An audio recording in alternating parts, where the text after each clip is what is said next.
আমারে বলে যে শরীয়তের আলেমরা কয় আল্লাহ কোনো আকার ধরতে পারে না, আল্লাহ সব পারে, কিন্তু আল্লাহ কোনো আকার ধরতে পারে না।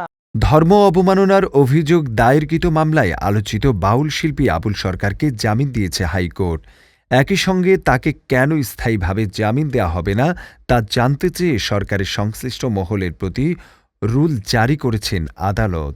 সোমবার ৬ এপ্রিল বিচারপতি আতোয়ার হোসেন ও বিচারপতি সগির হোসেনের সমন্বয়ে গঠিত হাইকোর্ট বেঞ্চে এ আদেশ প্রদান করেন। আইনি এই আদেশের ফলে আবুল সরকারের কারামুক্তিতে এখন আর কোনো আইনি বাধা নেই বলে জানিয়েছেন তার আইনজীবীরা।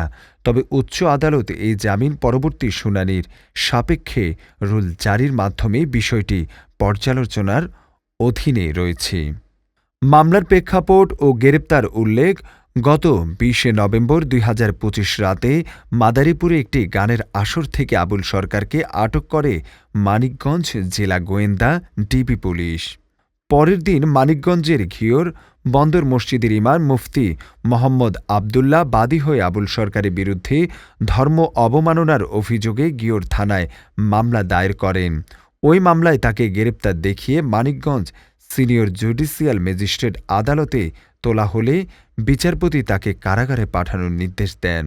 ঢাকায় দ্বিতীয় মামলায় কারাগারে থাকা অবস্থায় গত ১ December ২০২৫ Dhaka metropolitan magistrate Ariful ইসলামের আদালতে আবুল সরকারের বিরুদ্ধে আরও একটি মামলা দায়ের করা হয়।